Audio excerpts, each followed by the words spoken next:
Kumare, mayroon. Tara, ichika natin.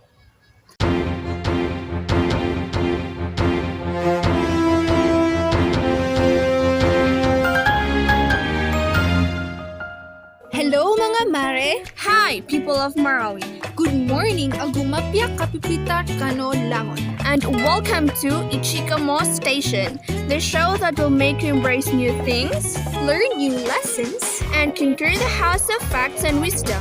I am Minori Lion Adi, And I am Aisha Hanina R. Ampog, your host, your voice. your kamarites for today. Tara, chika tayo! In today's episode, our topic is literally part of your life. Almost everything surrounding you right now is part of your life. Yeah, it's surely interesting. Definitely yes.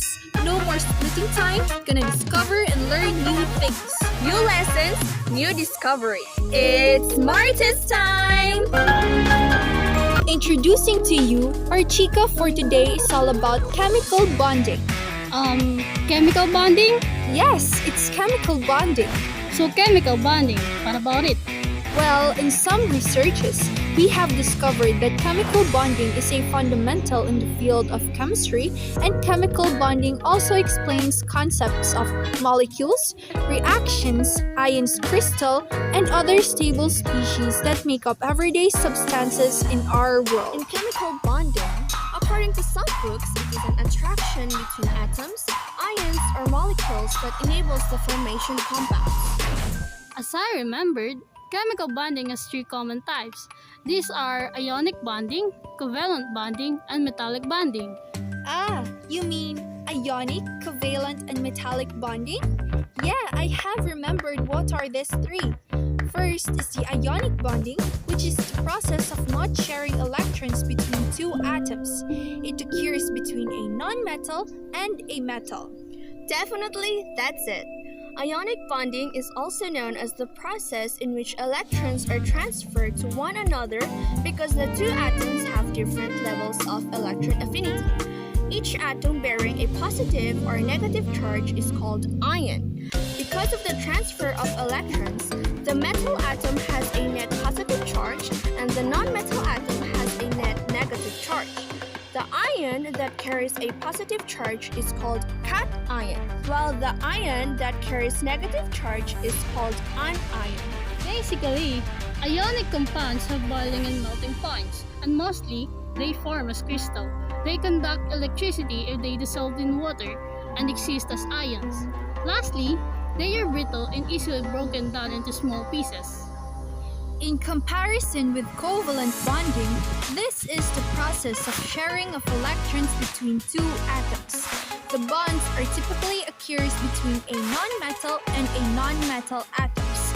It involves a sharing of valence electrons between non-metal atoms for them to become stable. And in the case of two identical atoms that are bonded to each other, they both emit the same force of pull on the electrons. Thus, there is equal attraction between the two atoms. Example, oxygen gas or O2 have an equal distribution of electron affinity, and this makes covalent bonds harder to break. While if the process is an equal sharing of electrons, then it is called polar covalent. This is considered as the middle ground between ionic bonding and covalent bonding. But are you aware that it happens due to the different electronegativity values of the two atoms? Yes, I am. And because of this, the more electronegative atom will attract and have a stronger pulling force on the electrons.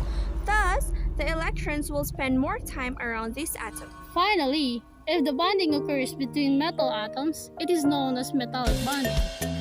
Ah, so that's the reason why metal atoms achieve a stable form by sharing its outer shell electrons with other metal atoms. The valence electrons of each atom are not tightly bound in the nucleus, so each metal contributes all the electrons in its valence shell to other metal atoms in the structure. It may also describe as the sharing of free electrons among the structure, where sometimes the electrons are called as the delocalized electrons. And in delocalized electrons mean that it is not associated with any single atom. And accordingly, the electrons form a sort of a sea of electrons within a structure, which is why metal is good conductor of electricity, because the electrons move freely between atoms, hence current flows. Metallic bonding is also the reason of other physical properties of metals, such as ductility, thermal and electrical resistivity, conductivity, and many others. Time check. It's 20 past 9 in the morning. Panatilihing laging maghugas ng kamay at laging isuot ang inyong mga face masks. This reminder is brought to you by the Department of Health. Today I don't feel like doing anything. I just wanna study chemistry. The types of chemical bonding, ionic, covalent, metallic, all of them are chemical bonds. We're gonna start with ionic, that's the strongest type. Metal and metal are going to combine, so they now becoming stable. The next bond is the second strongest type, and it shares between atom and electrons. And this type of bond is covalent.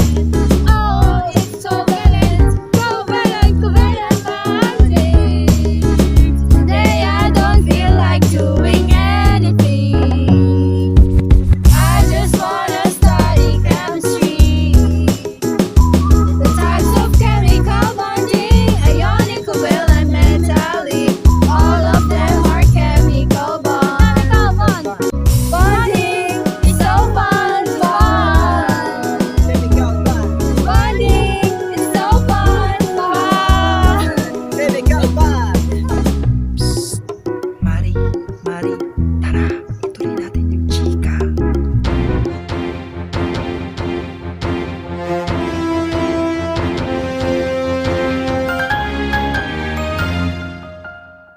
What's up, guys? Welcome back to Ichika Station, the pod all about cutting your teeth and getting noticed in the fresh facts and lessons piece.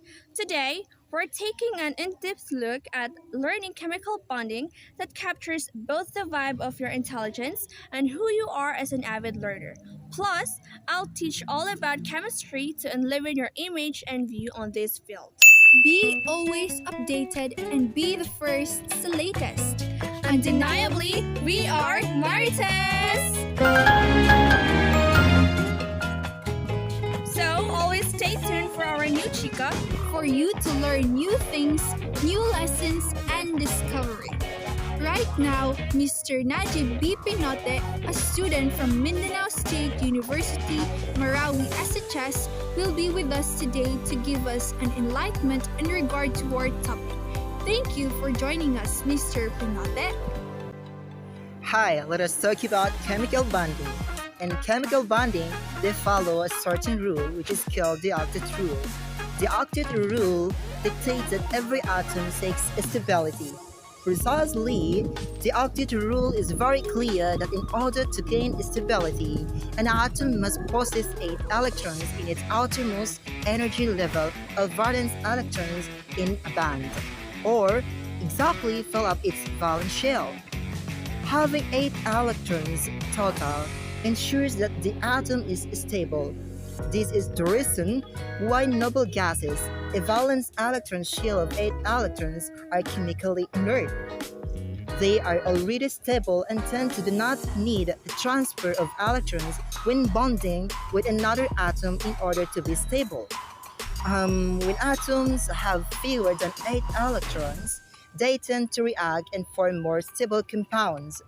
This octet can be made up by own electrons and some electrons, which are said, thus an atom continues to form bands until an octet of electron is made.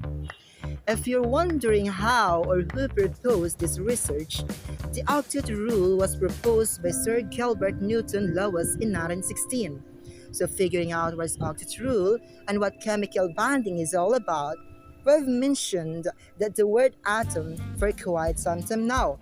For further information, atoms are the basic building blocks of ordinary matter.